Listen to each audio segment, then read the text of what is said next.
Então, a ideia de gravar esses videozinhos assim durante as nossas reuniões semanais é que é para vocês verem como funciona a produção aqui nos bastidores, de todo o conteúdo que Renata produz, de onde vem a inspiração do conteúdo dela, que é a inspiração real do que vocês estão falando por aí, do que vocês estão comentando, do que vocês estão sentindo.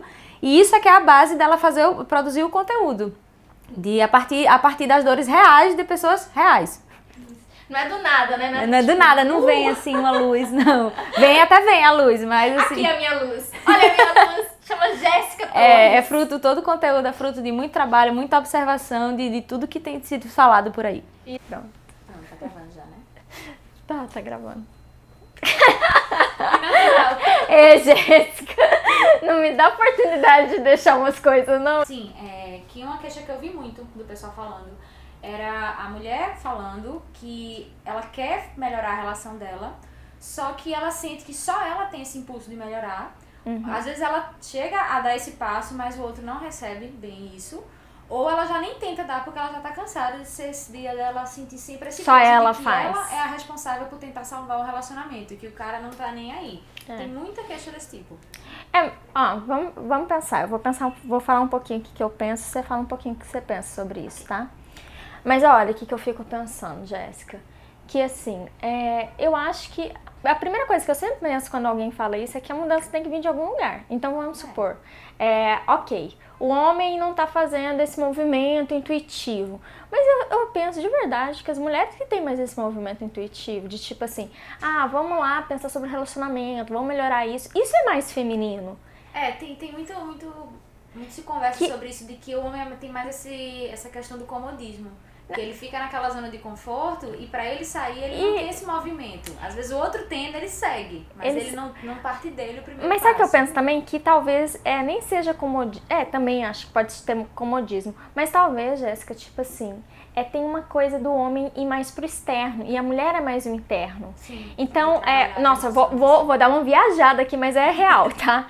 Assim, lembra na época das cavernas? Na época das cavernas, eram os homens que tinham mais força que iam pra caça. Eles iam ali pro externo. E a mulher ficava ali com os filhos, ali mesmo na caverna, né? Sim. E mesmo no interno. Hoje não mudou tanto assim.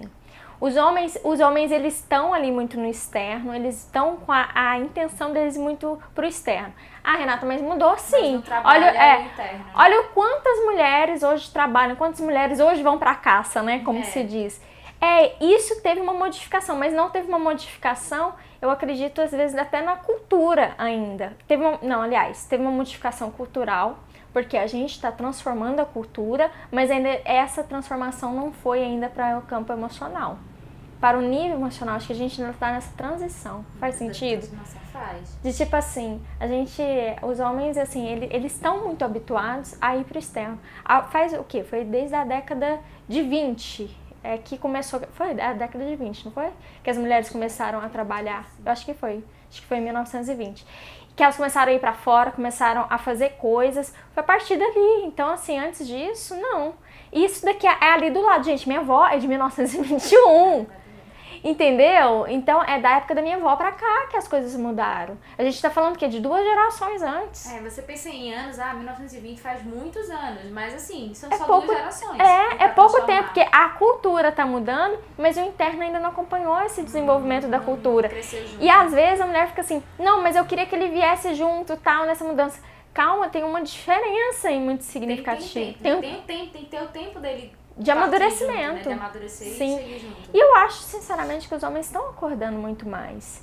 Então, inclusive, eu tenho visto muita interação de homens nos perfis, onde a gente só vê mulher falando, desabafando, e tem homens falando e reclamando também o lado deles. Deles falando no sentido, mas sempre se falam sobre as mulheres, mas e o homem que passa por esse sentido? Porque também não estão tão dispostos a compartilhar. E outra coisa, não tem tantas pessoas falando diretamente para homens, ajudando esses homens a transformar. A gente fala mais, por exemplo, meu nicho maior é mulheres, eu falo mais direcionado para mulheres. Mas e os homens que estão querendo a transformação? Eles não são incentivados a essa transformação, mas são criticados porque... Talvez ele até queira fazer, mas ele não se identifica com quem orienta a fazer essa transformação. E aí, às vezes, quando parte da mulher, que geralmente parte da mulher, porque ela é que está recebendo esse estímulo de profissionais de querer transformar, aí ele percebe que ele também precisa e ele pode fazer isso, mas não é sempre que parte dele.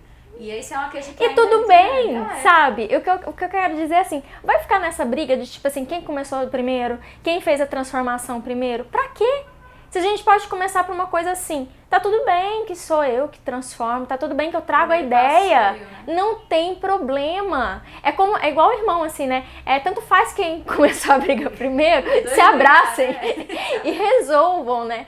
Porque assim, a ideia não é competir quem vai falar isso, não traz diferença. Se o resultado veio por positivo, independente de quem trouxe, isso é ok. Então, acho que sair dessa crença limitante que muitas mulheres acho que ainda tem que ficar ali justificando, fica ali ainda. Eu não vou mudar porque tudo tem que ser não eu, vou né? porque primeiro o outro. Isso não faz o menor sentido. Assim, tipo de orgulho. Não vou ser eu que vou começar dessa vez. Dessa vez eu espero que ele tem que começar primeiro. Pô, isso não faz a mínima diferença. Você quer um bom resultado? Então ótimo, que comece por você. Ponto, né? Acho que é por aí. O que mais você descobriu aí? Mas assim, tem temas específicos. Teve um que me chamou muita atenção, que era falando a respeito de você ser... tá mexendo na rede social e procurando alguma coisa. Que ela fala assim, mas aí também a pessoa começa a procurar sem nem ter tido a desconfiança, só pelo medo de que pode ter alguma coisa acontecendo pelas costas dela, né? Você não tem nenhum motivo para aquilo, não tem nenhum indício que aquilo tá acontecendo, mas você fica paranoico e se perde nisso. Aí uma das moças que eu vi comentando lá, ela fala disso, que ninguém começa desconfiando. Mas surgem às vezes uns pequenos pontos que você começa a alimentar uma noia na sua cabeça, e às vezes aquela noia, aquele ponto não significa nada. Não é nada concreto que está acontecendo algo pelas suas costas. Mas a pessoa já fica tão noiada de estar preocupada, de estar... Que vira aquela história do um ponto é uma letra, né? Um ponto é uma letra. Então, assim, então acho que o que acontece é que quem procura, às vezes, não é que acha a realidade, mas acha indícios, às vezes, para fantasia. Dicas para fantasia. Então, outra coisa que eu vejo muito, Jéssica, também, é que frequentemente as mulheres, também os homens, né, tanto faz, os dois podem fazer esse comportamento, vão atrás de uma pista que reforce uma crença que tem. Uma crença, talvez, eu vou ser traído, não posso confiar. E aí vai indo atrás de uma coisa que vai reforçar esse pensamento. Em busca de algo que comprar. Talvez, tinha razão.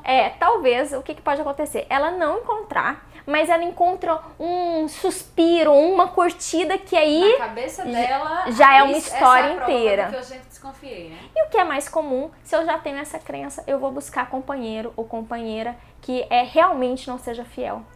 Eu vou buscar pessoas que... Você tá Exatamente. É aquela história, eu tenho um dedo podre. Eu acho que talvez não seja o dedo podre. Talvez seja a crença podre. Então, é ela que faz você procurar pessoas que não são tão ok para se relacionar ou que alguma coisa importante, impactante para você acabe acontecendo nesse relacionamento de negativo, entendeu? Então, acho que é muito isso. Eu tô indo atrás de quê? Eu quero reforçar o quê? Para quê?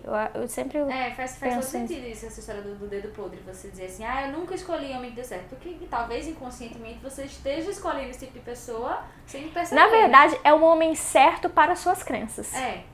Talvez não é certo para o seu ideal. Suas crenças. É boa essa frase, né? O homem certo para suas crenças, mas não o homem certo para o seu ideal. Ela é interessante, gostei. Eu acho que é bem isso, né? Algumas coisas eu acabei nem colocando aqui, anotei em outros lugares, deixa eu ver aqui.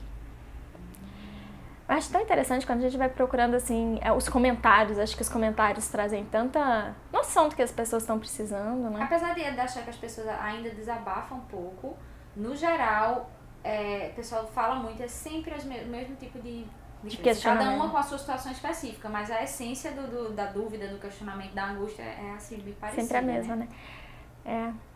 Eu tinha um professor que ele falava muito isso. Ele falava assim, vou cuidar de planta porque ser humano é tudo os mesmos problemas.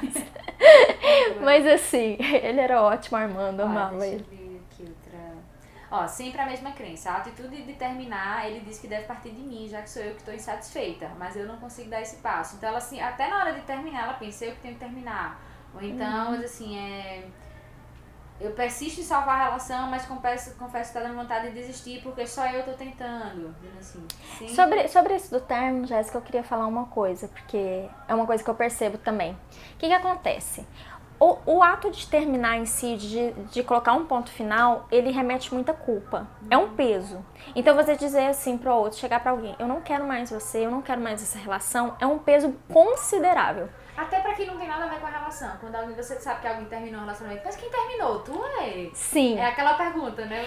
E aí fica uma batata quente. Eu não quero carregar esse peso, mas só que aí eu vou ver se você carrega esse peso. Então o que eu vejo que às vezes, você sabe aquela coisa do funcionário que quer ser demitido, mas ele não chega e fala assim, ele quer sair do outro emprego, em vez de ele falar isso. Pra outro demitido. Ele dá motivos. Então, a mesma coisa no relacionamento. Então, muitas vezes, para não carregar essa culpa, essa responsabilidade de, olha, fui eu que não quis mais, a pessoa faz um monte de movimentos até que o outro não aguente mais e fala assim, pronto, eu desisto. Faz tu, então, aí eu desisto, final, né? Eu desisto, eu termino essa relação. E tem sim um peso sobre isso. E às vezes as pessoas falam, mas se terminou, a pessoa tá tranquilaça, a pessoa tá sussa, né? E não tá. Ela também tá carregando um peso ali, ela também, não necessariamente ela tá feliz porque teve tomar essa atitude. E é uma coisa que eu sempre penso, ninguém começa uma relação pensando em terminar essa relação. Então, sim, ela sempre vai remeter dor quando tem um término, né? Por mais que tenha sido, às vezes, até abusivo. Deixa eu ver... esse aqui eu achei interessante. São 2 comentários de pessoas diferentes que eu vi, mas que tem a mesma essência de tema. Eu tento desabafar e ele faz pouco caso do que eu falei, ou eu quero falar, mas eu tenho medo dele não receber ou dele receber mal o que eu tenho pra falar, de desabafar o que eu tô sentindo, né? Aí tinha várias curtidas, inclusive, esses comentários, porque parecia mesmo que era bem comum de várias pessoas, e eu acho que no fim das contas muita gente tem esse medo de eu falar e o outro fazer pouco caso, tipo, mas quem tô sentindo sou eu, você não tá sentindo, não quer dizer que não seja real, não, né? Quer dizer que não doa.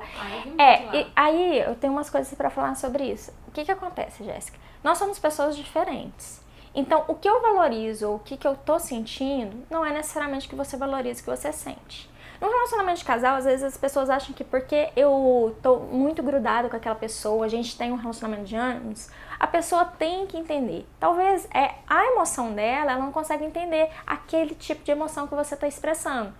Ontem mesmo, uma moça falou lá na live de segunda de perguntas e respostas, ela virou e falou assim, é porque ele teve uma atitude muito ruim, assim, de pouco caso, com um familiar que morreu. Aí foi o que eu disse pra ela, talvez pra ele a tristeza seja uma emoção que ele não sabe lidar.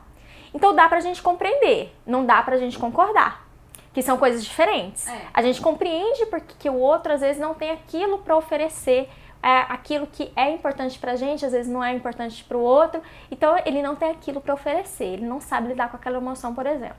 Mas a gente entende isso, mas o que eu quero dizer, não concordo? É assim, olha, eu entendo que você tem uma dificuldade, mas eu preciso te contar o que a sua ação fez comigo.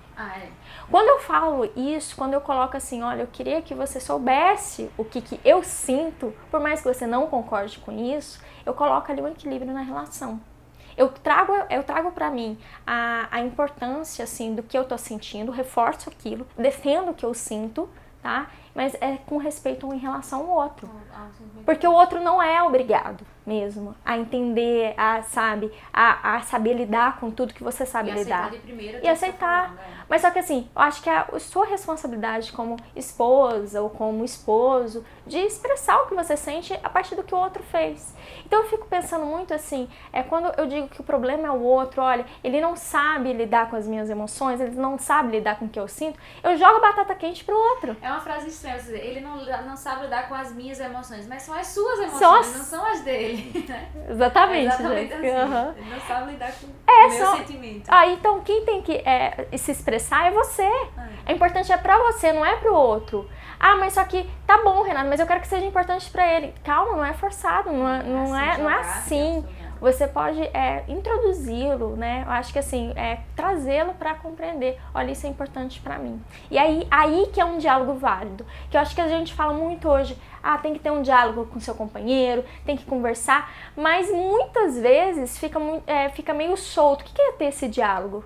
O que é falar mesmo com o meu companheiro? Eu chegar e vomitar pra ele? Volta pra aquele tema lá de você saber se comunicar, saber se expressar. O outro não tem a obrigação de ler seu pensamento, não. Você tem que dizer pra ele que significou pra você aquela determinada situação, dizer pra ela que significou. E aí você tocou em um ponto fundamental. Outra coisa, uma última coisa assim que eu percebo muito é que eu acreditar que se eu tô com alguém, o outro tem que adivinhar o que eu preciso. O outro tem que adivinhar a minha necessidade. Isso é uma crença que é muito comum em relacionamento longo. Porque você pensa, Muito. mas a gente tá junto há 10 anos, ele até hoje não sabe que eu penso Gente, assim. ele ainda não é adivinho.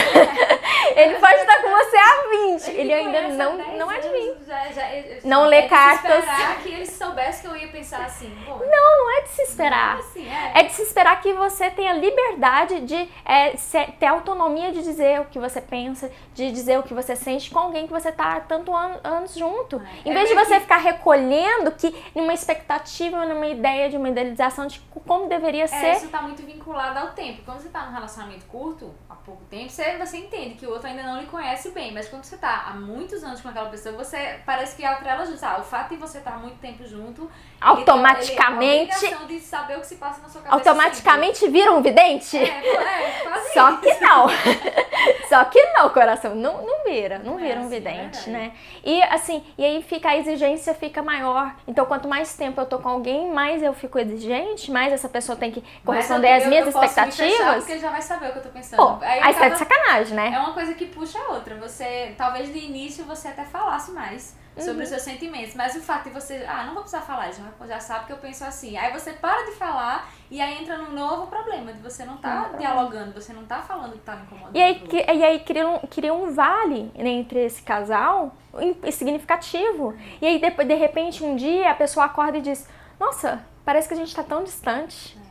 Mas quem colocou essa distância, né? Uma coisa é assim, uma determinada situação que acontece gera um desconforto e eu digo que isso não me agradou. Aí a mesma situação, tempos depois acontece, você já pensa, pô, mas da outra vez aconteceu, ele deveria saber que eu não gostei da outra vez, aí fez agora de novo. Só que aí cada vez que vai indo, vai virando essa bola de neve, Aí você não vai falando. Se aconteceu de novo, você tem que falar de novo. Na Você aprendeu, expectativa. por exemplo, você aprendeu a ler da primeira vez? Você tem que fazer várias vezes. Então, por que você acha que emocionalmente eu digo uma coisa importante pro outro? Ele já aprendeu Ele daqui salvou pra aqui frente. no HD da cabeça e não Tá no vai HD, esquecer, tá salvo. agora nunca mais volto nesse tema. Não, é aprendizagem. Olha, eu falei que aquilo é importante, mas isso não significa que eu não vou voltar nesse tema.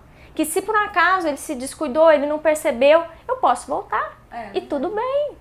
Então eu acho que muitas coisas, às vezes, as pessoas colocam problemas onde não precisa ter problema. Tá tudo bem eu ter que falar mais de uma vez. Tá tudo bem se sou eu que tomo a iniciativa. Tá tudo bem que o outro sinta coisas diferentes de mim, que às vezes não me compreenda. Mas eu posso me posicionar, eu posso me colocar. E é isso que é a grande mágica da coisa, né?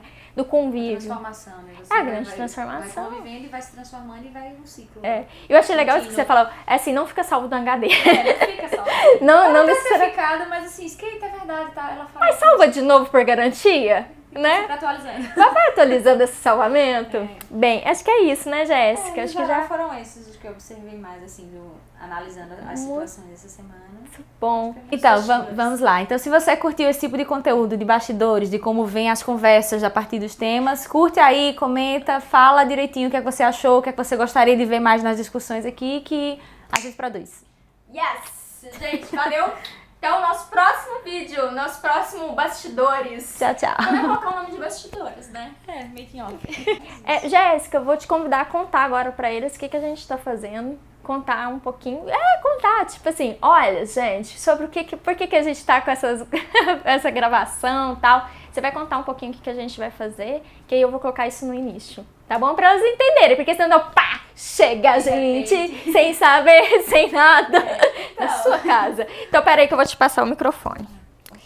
Conta um pouquinho qual que vai ser a nossa ideia, qual que vai ser a nossa proposta, o que é isso que a gente tá fazendo.